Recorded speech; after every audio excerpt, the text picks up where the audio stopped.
If you don't call this support, I don't know what to call it then. ATC, we support radio, what it do, world.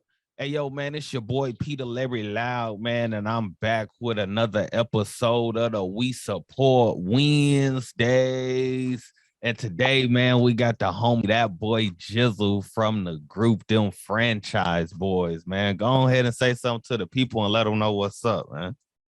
Hey, what no? The original franchise boy, that boy Jizzal. What going on with it, man? Man, just chilling, man. So how things been going for you, man? You know what I'm saying? We see that you just came home a couple years ago, man, and you ain't been slowing down. You back to it like you never left. So, man, what's been going on with you, man? I just came home a couple months ago. Oh, damn, a couple months. See, and that's what I'm saying. You've been putting in so much work. I thought it was like I've been home 3 months.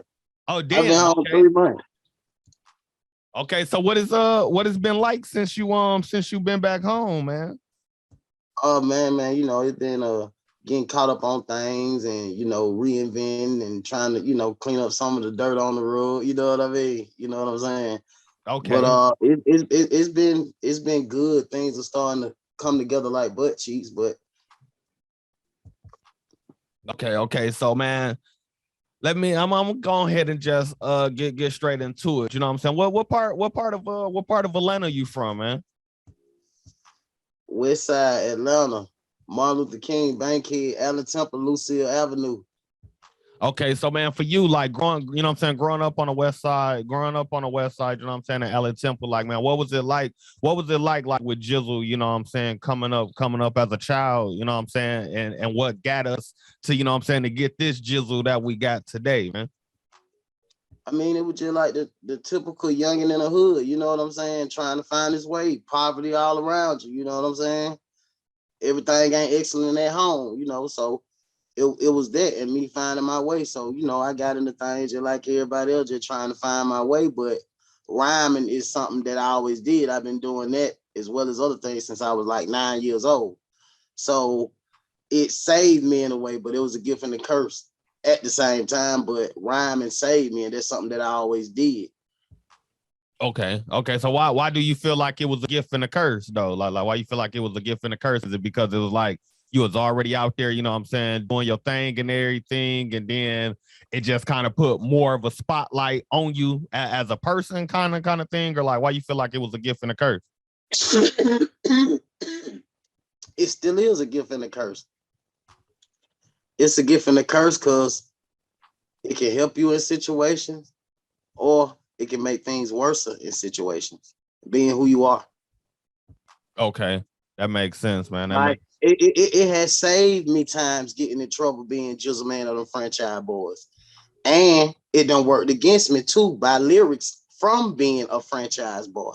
You get what I'm saying? It's a gift and a curse at the same time. Okay. So, man, speaking of the Franchise Boys, like, man, how did the group, you know what I'm saying, come about? Like, did all y'all like grow up together? All y'all was from like different areas? How did the group actually come about? All of us attended the same high school and from around the same area. Like me and the producer from the group, Pimpin', him and I from the same hood, Allen Temple, Pimp from Allen Temple too. Parlay's from Barn Home, and rest in peace, Buddy. Buddy is from Flipper Temple. But we all, you know what I'm saying, we from the same area. So we all grew up together. And Pimpin' had an apartment, and his place was the place where we always did music. It used to be a bunch of guys over, and it was just a bunch of solo artists just in the studio.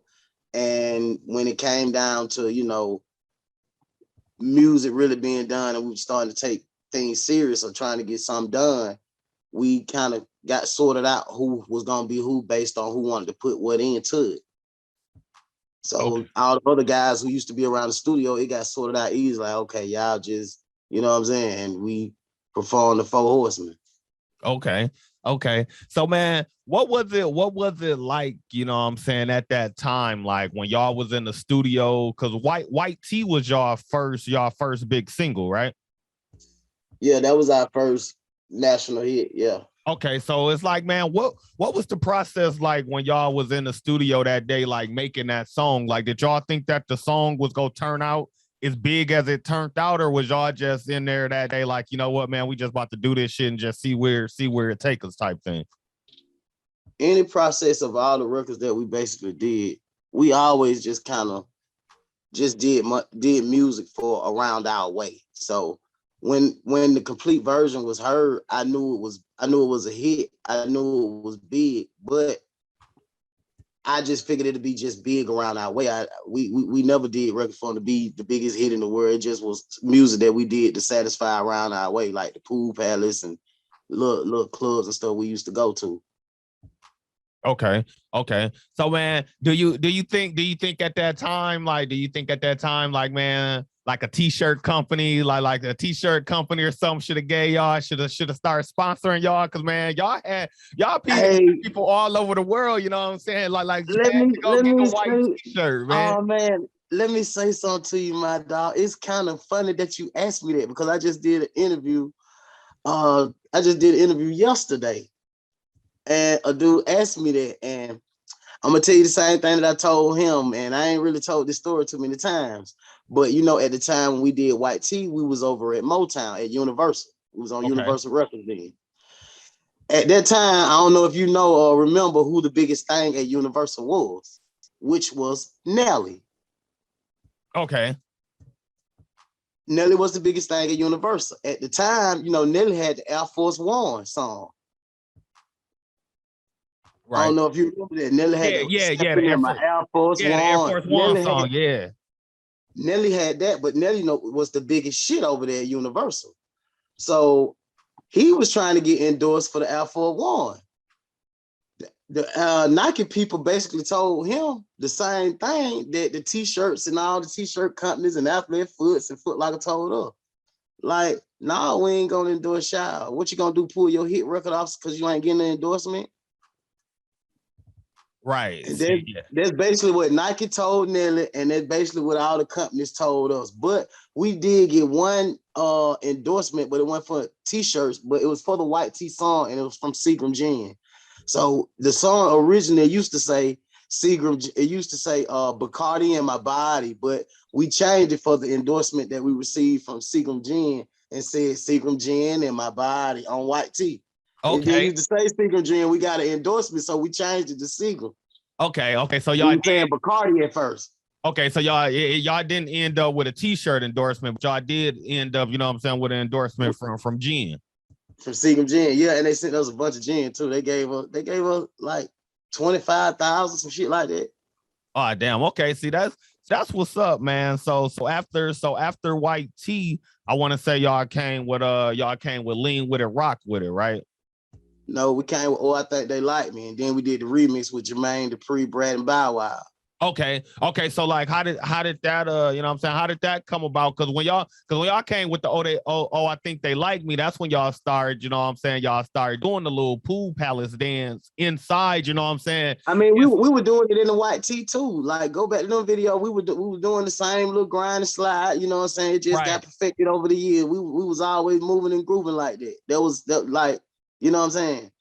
That's why I don't know where, you know, all the similarities came from thus far throughout the career. But yeah, that's something that we was already doing, but it got notarized a little more doing Oh I Think They Like Me because that's what Jermaine was selling. That's what JD was selling, the dance. Okay. Okay. So how what was it like, you know what I'm saying, working with JD, and cause y'all was signed to So Def for a minute too, wasn't y'all? No, we wasn't never signed so that we signed the Virgin. Jermaine Dupri was just the president over there, and we, you know what I'm saying, kind of did a handshake deal with him, but we were signed directly to the label. We ain't never been signed to So Def.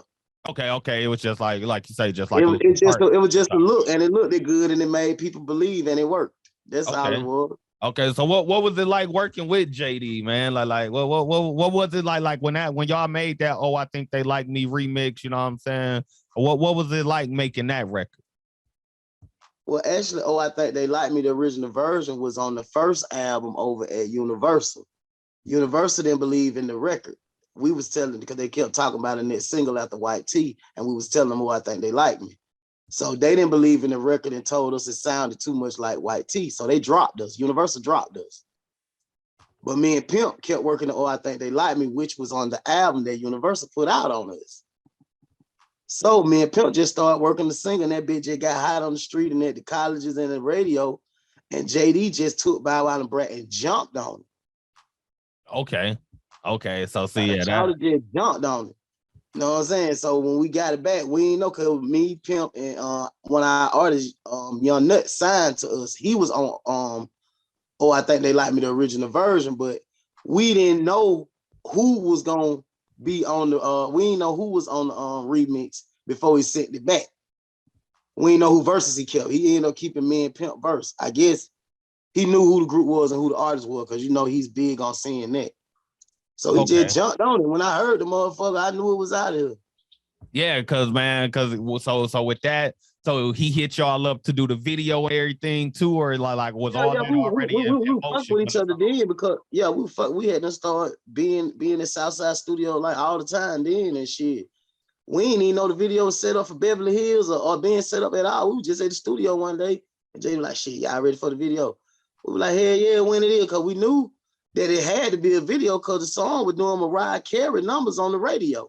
Right, yeah, because you know I'm in Michigan. I'm in Flint, Michigan, and it's like you know what I'm saying. I had some great times out there, man. You got to get me out there. Okay, you got to get me out there. I'm telling you, we're gonna have a good show. I'm telling you, for sure, and I make sure you get right, man. You understand me? For sure, man. We could definitely get something going with that, because it's like, man, like I say, like the WhiteTee era, you know what I'm saying, and all that. Like it definitely was big, you know what I'm saying, big up this way. Yeah. Now let me ask you this, man. Like far as like how social media and like we got the TikToks, the Instagram, and like pretty much everything going viral. Do you feel like, you know what I'm saying, like when y'all drop Lean With It, Rock With It, do you feel like, you know what I'm saying, if it dropped in this era, it'll be even bigger than what it is than what it is now, just because of the fact like everybody like almost every song that's coming out now, people doing the dances to them on the internet and going viral off of them? How you feel about, you know what I'm saying, how the internet play a part like far as with the music and everything now?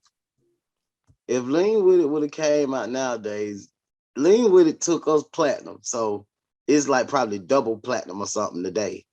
Double platinum, triple maybe. But if Lean With It Rock would have came out nowadays, man, that shit would have went quadruple platinum. Like how did like that song and that Crave would have came out right now? Like, yeah, it'll probably be like 6-time platinum. Okay.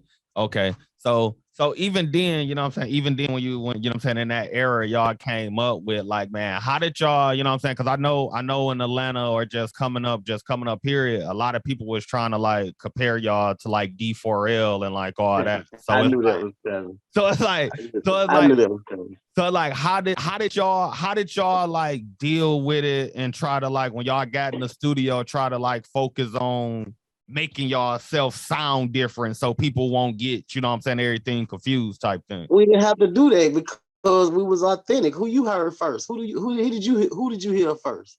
Franchise Boyz with D4L. Yeah, I heard WhiteTee first. I ain't gonna so lie. What do we need to try to make ourselves sound like anything? You know what I'm saying? Like we doing what we do. We always did. You know what I'm saying? If things had to be dealt with, things got dealt with. If things got stepped over and the shook or sat down was did or whatever, that's how that went. But as far as that go, like it was never nothing that we had to change how we sound, like no, we was just doing us. And if you got all three of them albums that came out, all three of the albums the Franchise Boyz put out, you know what it is. Okay. So pretty much what you saying, y'all ain't really paying no attention. Y'all was there first type deal. So, you know what I'm saying? So I get it.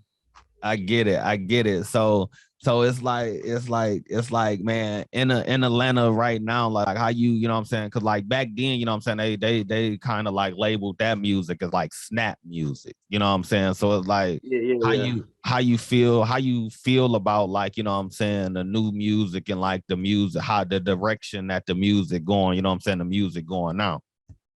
Some of it I like, some of it I don't. You know what I'm saying? Some of it I like. I got my few pick of artists that like new artists that I like that's really, you know what I'm saying? Because that's why, you know what I'm saying, when they used to say that about us, that's why we did the things that we did to show people like we could really rap. Like Jizzle, especially me out of the group, that's what I wore the lyrics. I'm the Ice Cube bud. You know what I'm saying? Like that's what I was showing people, and to this day, like, man, like get me on the mic. I can spar with the best stuff. You understand me? I can spar with them. I can Okay. spar with the young ones too. And that's what, as music change every 3 to 5 years, you have to adapt to what's going on, but your flavor still could be mixed and involved in it. Look at Snoop Right. Dogg. You'll still hear Snoop on the Young and record and it still sound like, God damn, Snoop just went the fuck off.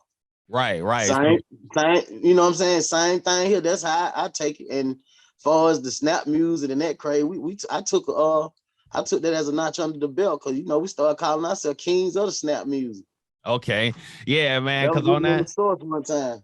Cause on that lean with it, rock with it, man. Like yeah, that was you. Like you had like a big. I feel like that it was a big part, and the part that everybody just liked it to dance to. And you was like, do it how you want it, slow it up, do the Matrix, play with it, straight hit it. You know what I'm saying? Get Like, all in their face with it. Yeah, yeah, y'all like. remember that verse? Yeah, Yeah, like yeah. that right there, like, you know what I'm saying? And that right there, like you say, like as far as like with the lyrics, like people gotta like that part, they gotta really sit there and listen to like everything that you saying, but people just was Right. so focused on the dance moves that they was doing at the time. They weren't Exactly. listening to the words. And sort of the lyrics got ignored. Exactly. Because like I told you in the beginning of this interview, JD was selling the dance. Right, right. So see, yeah, man, that's Yeah, it's a marketing tool. You know, he's a fucking Barry Gordy. He's a Quincy Jones. You know what I'm saying? right. So let me ask you this, man. Being and then the fact that you being from Atlanta, and then around that time, Gucci and them came out with the black tee around the time y'all Oh, came out with the white tee. How did oh. how did y'all kind of feel about that situation? Because I was That watching. situ that situation, I can't speak for the rest of the group, but some things transpired behind, that. But that situation bothered me more, to the fact because it was like niggas was like fucking with me. Like Gucci would, I don't know how, I believe it was a mutual female we were dealing with, but he somehow got my number and he used to just call and play on my phone. He used to leave voicemails, all type of shit. He used to do, that's what he do. Like he was tormenting me or some shit. But he used to always call and play on my phone, and it bothered me and made me dislike the situation and him even worse. So when that situation kind of got old or whatever, him and Parlay from my group started having a relationship, started being cool with each other. And from that shit, even though it was old, it still pissed me off. Now I'm not mad about it, but I used to be mad, bro. I used to be rapping about home and everything. I used to be mad, boy. I used to stay scrap everything. Man, see, We did a show in front of them nigga one night too. Coco Brother had us at a show in front of them nigga with like a million of they had with big long dirty ass black tees on. It was a bunch of niggas. It was a bunch of they. I swear. We had man. all the go. He standing in my and then all that shit at the show. I remember that, but that shit was crazy, boy. We used to be like, man, that shit used to be a war in Atlanta, boy. So it's like what so it's like what's the scene like now, like, you know what I'm saying, in Atlanta? Like how would you compare the scene when you know what I'm saying, when y'all was doing everything to just like everything now? Like how would you compare the two? I would compare the two is as far as like how it is at events and stuff like that is less enjoying, I guess, for myself, because like it's like the youngest now who doing it, a lot of them don't really have no guidance. A lot of them just chilling. They a child that been had by a child, chilling, raising, chilling, having chilling, basically like that. You know, when the mama and the grandmama are so young, you get what I'm saying? Right, when the mama and the grandmama in the club together type deal. Yeah, but the strings of event that take place is less fun. Like, you know what I'm saying? Like you get shot in front of the stage at the show. Yeah, Like yeah. the way it is now, like, you know what I'm saying?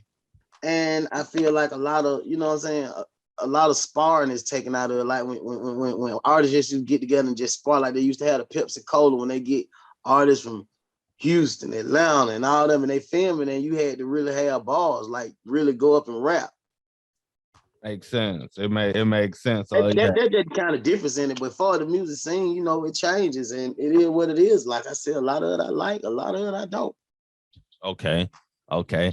So man, I see that that you've been working, you know what I'm saying, that you've been working on new music, man. So it's like Yeah, far as yeah, like yeah. with the new music, you know what I'm saying? What all can we expect to be rolling out? Because I know y'all got the new single that's getting ready to drop, that Suck My Dick.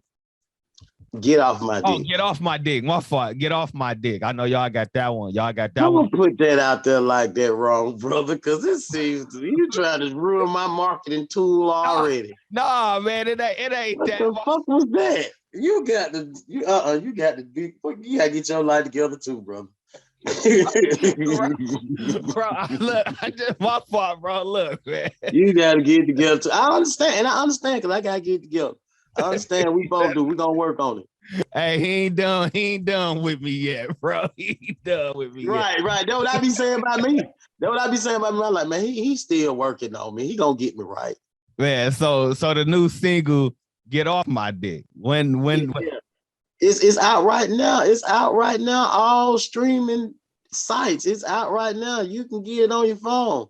okay. Yeah, but it's out right now. You know what I'm saying? And it's produced by Pimpin, the producer from our group, them Franchise Boys. And you know, if y'all don't know, he produced WhiteTee and I Think They Like Me. So here's another one that he's produced called Get Off My Dick. Them Franchise Boys is out. That shit banging. Get with it. And I want to say you guys about to be dropping a visual to that soon too, right? Yeah, we about to do a video for that. We about to, as soon as we finish doing the video for that, we gonna start back filming. You know, my cooking show. You know, I got a cooking show, Lean in the Pot with it, Jizzal's Ghetto Gourmet. Okay, so tell us about the cooking show, man. Like what type of meals can we be expecting you to cook on there, man? Like is it gonna be little basic meals, or you actually know what you're doing in that kitchen, bro? Well, if you listen to what I said Jizzle's Ghetto Gourmet. So I'm showing you how a ghetto nigga like his chicken wings, how he like his nacho, how he like his chicken, how he like his pizza, how he like his homemade hamburgers or salad and stuff like that. And yeah, I got a little skills in the kitchen, man. I got a little skills in the kitchen, but it's more so showing another side, but like how I do from my perspective, like his meals, how a ghetto dude will prepare. This may be how, you know, the family from the suburbs, they might prepare their food a little different, but I'm sure a bunch of ghetto dudes like myself all over the world gonna be able to relate to what I'm doing or what I'm preparing. Okay. Is this something that you go it's gonna be like a web series that you drop on YouTube? Where do people go be able to find it at? Well, actually, it's a lot of things in the workforce that go, but it's probably gonna be on YouTube as well. But we pitching on some more of television network type shit. Okay, okay. So you trying to go all the way with it. Yeah. We got some things in the works, and we got some people that we talking to. So we'll see how that works. Okay. But it's definitely coming. We finna start back filming pilots and all that. So You we got definitely you got any artists? You got any artists that you plan on, you know what I'm saying, working with this year? You know what I'm saying? Any artists that you plan on rolling out, you know what I'm saying, rolling out, or you just focusing, you know what I'm saying, on getting yourself, you know what I'm saying, back fully established and everything? I'm already established, but Oh no, no, I'm talking about just far as sauce like to coming God. back home. You know what I'm saying? Just coming back home and focusing on yourself type. Yes, see, Sauce to God, he's my business partner as well as my artist, and he held the whole label down while I was away. So when I came home, it wasn't nothing for me to do. Is just, you know, jump back in the loop and, you know what I'm saying, get the perspective of what's all been going on in the full details and make things move like it supposed to move or whatever. But he's one of my artists that I'm working with, and I got two other artists that I'm working with. I got a couple artists that I'm working with, but I still be looking. I be definitely still looking and wanting to work with other artists and new upcoming artists and things like that. You know what I'm saying? If they grab me in some kind of way about their music or they starism, then I'd be willing to work with them.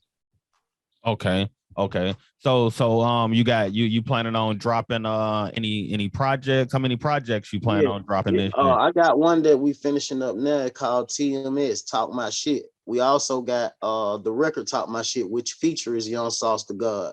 That video is out right now too, and I have another video out. One of my solo records off this project is called Touch Me. It's out right now too on Spotify. Talk My Shit is out on Spotify. Like all this music is already out. Like all you got to do is go get it and type in them Franchise Boys and Touch Me. And you'll see all the it is out there. It's ready for you.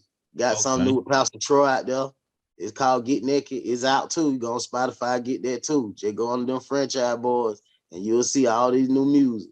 Okay, and this all of this music that you mentioned, and you didn't drop this within a 3-month time frame that you've been home. Actually, a couple of them got did right before I left. A couple of them got did right before I left. And when I came home, like I said, everything was kind of already, you know what I'm saying? And Sauce kept things going. So yeah, and shout out to Sauce, man. I had Sauce on the show too. Yeah, Sauce kept everything going for me, you know what I'm saying? So it wasn't too much. It was a little complicated, being gone almost a year, but Okay. So man, what has been like since you since you've been out and doing shows and everything, like what's the crowd interaction and everything been like, as far as at the shows and everything? The welcome home one that I had, oh man, it was real, like you felt the love, and it was like a whole lot of people didn't know I was away. They just know I wasn't around, and I missed a lot of shows or whatnot, but it were people that knew, and they was from Chicago and here and all, you know what I'm saying? And my welcome home concert, it was here in Atlanta out in Buckhead. And that motherfucker was packed to wall, and they couldn't even get to the bathroom, you heard me? Damn, okay. So did that make you feel good coming home, seeing that you still had the love there for you? Yeah, it did, and it also motivated me to keep going, like keep doing it. Like it was still love in it for me, you know what I'm saying? Not just my love for it, it was still some love in it for me. You feel what I'm saying? Okay. And man, what was like, being that you got locked up, we don't got to go into details as far as like what you got locked up for or whatever, but it was like, what was the biggest lesson that you kind of like learned while you had to sit down for that, for that little bit of time? The biggest lesson that I had to learn is, protect my peace. You know what I'm saying? Protect my peace. And, it slowed me down because I wasn't necessarily moving correctly before, I went in or whatnot. So that's one of the things that I learned, like, you know what I'm saying? Just stay away from people that don't mean me no good and protect my peace. Okay. And that's definitely like a big, a big thing to do, especially like in this day and age. Like, man, you just never know what, what the next person got going on, or where, they pull what the next person's intentions are, you know what I'm saying? What the next person's intentions are. And it's just a whole bunch of stuff you deal with in this life, you know what I'm saying? And I ain't the first cat it happened to. I ain't the first rapper it happened to. Right. So man, let me ask you this. You being that I'm from Michigan, do you listen to any artists from Michigan, man? Is it artists from Michigan? I can't say it is. I'm not gonna lie. I can't say it is, but it's not like I couldn't listen to a artist from Michigan, because I still have friends up in Flint, Michigan, all through Michigan, actually. Okay, because I know your manager Richie. He like Louis Ray. So I'm quite sure you done probably, if you done been around him, you done probably I was just gonna say Rich had some artists. He be having a lot of artists, because he worked with a lot of artists. Rich worked with a lot of artists. So he puts a lot of their music up as well as mine. So I be seeing it and I be listening to it. And some would be sounding good, but I think I did hear him say, man, no, it's this kid from Michigan, Jizzal. You gotta goddamn hear him, man. I'm telling you. So that might be the same person that you talk about. Yeah, look, it probably is Louis Ray, man. Cause I just I did the interview with him, and that's what he was talking about how he rock with Louis. But man, nah, you definitely Right. That might have been the same cat he talking about then. you definitely got to tap in. You know what I'm saying? Tap into it, man. Man, I'm with it, man. I'm fucking with, man. I'm with it, dog. You know what I'm saying? Cause it's like how y'all had y'all wave like with the snap music and everybody was, you know what I'm saying, trying to take Charlie got his wave going on. Exactly. Yeah. That Flint. Exactly. That like his a lot thing though. His shit might be the shit right now. Know what I'm saying? right, exactly. So I'm with it. I'm with it, man. Any nigga can find another way out of it, man, and make music and make somebody feel good. And you know what I'm saying? Cause music soothes the savage beast, bro. You can be mad at hell about something, just go to listen to you to some music, bro. You don't even be mad no more, bro. Right, you definitely don't, man. So unless you listen to something and you on some other shit and it just drives you to do some dumb shit. But other than that, like you know what? Fuck that, man. You know? Right. So for the youth, for you know what I'm saying, just anybody that's out there younger that's thinking about, you know what I'm saying, getting off in music and being that you know what I'm saying, you a vet in the game, you done been out here, you done experienced a lot. What's, you know what I'm saying, like what's the best type of advice that you can give them if they were trying to get off into this music industry, man? Well, I'm gonna tell you, like I tell everybody, first and foremost, make sure your shit is good. Secondly, like, you know what I'm saying, know who is who. Like, you're gonna need to know who to know in this business. You know what I'm saying? You're gonna know, you know what I'm saying? You're gonna have to know the right folks. Like they say, like what you know is who you know. Right. You know what I'm saying? So I would say know the right people, get your business in play. Get your business in play. Learn what you supposed to get, learn how you supposed to get it, and make sure don't nobody else, you know what I'm saying, hand touch your money. But invest in yourself too. Invest in yourself, cause if you don't believe in yourself and you ain't making it, like it's just like this with the label. It's just like this. I'm gonna tell you like this for the artists that wanna pursue a music career. It's just like this. You know, a label get the money. A label get the money because they see that, you know, they possibly can make it back off of you. But if you won't even invest in yourself to get a label to see that you're something to invest in, how in the fuck can you convince us to invest in you? Right.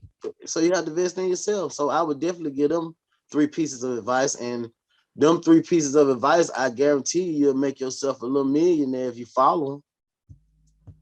Yeah, right there. That's pretty much it. I guarantee you can make yourself a little millionaire and more than one time. Okay.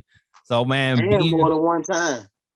So when y'all was at the peak of y'all career and everything, man, what was the wildest experience that you had like on the road or at a show? Oh man, I don't know, cause I'm sure every artist done had the panties on stage, but I don't know if every artist done had the daughter show up at the hotel with the mama. Wait, you said the daughter showed up with the mama?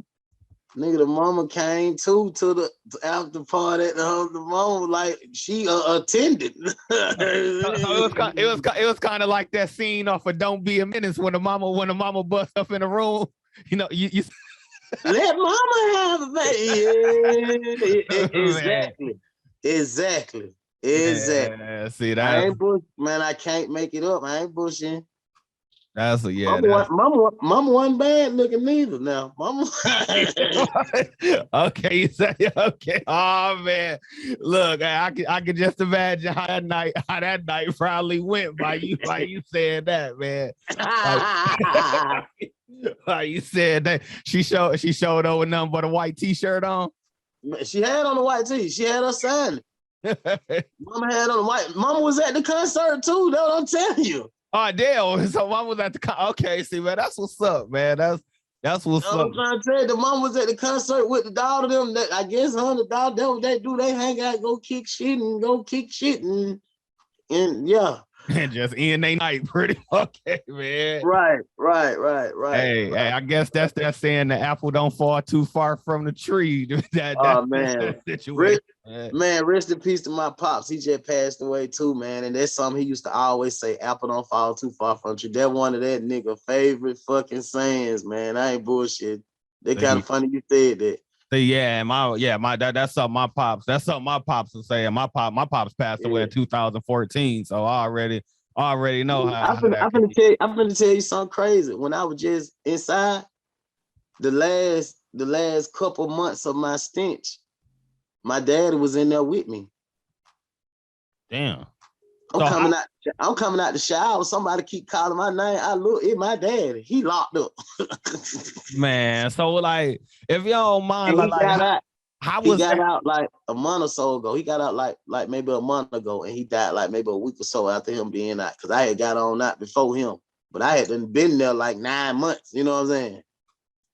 So And like, what was it like being locked up with him? Like the was y'all like on the same cell block or like they y'all, had y'all they, see each he was in other the a lot? same he was in the same dorm with me. Oh, They damn. had moved. They had to move. Yeah, everybody found out. Then it wasn't a while because I had been on like 2 different floors since I had been in there. And like even if you don't tell nobody, somebody's gonna recognize you. Then it came to the point where officers recognized me and knew me, and then they found out he was my dad. Cause I made sure my dad was straight while he was in there with me. Like Oh yeah. he was straight. You know what I'm saying? And a lot of people knew him anyway because he's a street guy and he from the West Side too. So a lot of folks knew him anyway. And I got out like a month after he did, and when he got out, I ain't get a chance to see him or talk to him, but yeah, he passed. We just buried that like a few weeks ago. We just buried that. But yeah, rest in Sorry peace to to hear Pop. that, That was man. one of your sayings, man. Rest in peace to Pop, man. That was one of his sayings. See, that's what's up, man. So any other, you know what I'm saying? Is there any before we wrap everything up? Is there any other ventures that we can expect from you? You know what I'm saying? Besides the music Oh, and the yes, sir. cooking show, what else can we expect? You know what I'm saying? Rolling out from you, man. Yes, sir. Yes, sir. Nah, for real. Expect I got a book also coming out too. It's already written and everything, but we sorting out the ins and outs of that. It's What's got to gonna be. be the name of it? The name of it is "Ain't Nothing Wrong with the Truth." Okay. Okay, dope. And what were you planning on? You planning on putting that like inside the little Amazon books and everything like that for people to access it? Yeah, we want to do physical and digital. Okay. I want hard copies too. Like you go in the bookstores and get it as well. You know what I'm saying? Okay, that's dope. But So it's definitely a story of mine, my portion of my life story. So it's definitely something that needs to be known. okay, can we expect you to drop any movies? You know what I'm saying? You planning on doing any acting? Like what else can we I what mean, else? I actually got in a movie before I had left, but yeah, I'm all up for that. I'm all up for that because I'm finna venture off into television after I'm finishing up my obligations to myself at my own company and my artists that I'm dealing with and producers that I'm dealing with that's under my wing. Once I fulfill, my obligation to them for what I feel they should be and what they should be doing and where they should be at in their careers, then that's where I'm going to television with this Jizzle Ghetto Gourmet and these other ventures that are lined up in front of me that I'm really, approaching. Okay. And that like we can expect most of this to roll out this year, or is this something Yeah, that yeah. See, you'll start. That's when you're gonna start seeing it this year. You know what I'm saying? Like okay. everything is lined up to come this year. Okay, bet. Yeah, we most definitely go stay in the loop with that. So it's like if people want to, you know what I'm saying, just stay in contact with you know what I'm saying, find out what you got going on, follow you on all your social media platforms and everything. Where can they find you at? DATBJIZZAL on Instagram. That's who I am. Facebook, straightforward Jizzle. Okay, so just those two right there. Yeah, You yeah, want but man, I'm from the old school. We ain't have all them sites and all right? that. We got MySpace, I think. But I ain't with all that, man. I got people who do that. I ain't doing all that shit. Right. I feel you, man. I feel you. I feel you, man. So before we wrap it up, man, is it anything that you want to say, you know what I'm saying, that you want to say to the people? Anybody you want to give a shout out to? Like, Yeah, shout out to my team, Sauce the God, Black Boy, Big Homie Pop, my bro Rich, my Jason Jeter, family, kids, wife, all of that. Shout out to the family, shout out to my team doing our thing, living our dream. Holla at your guala. I'm Jizzal. man, y'all already know where y'all at, man. It's right here is ATC. We support radio. Radio for the artists, radio for the people.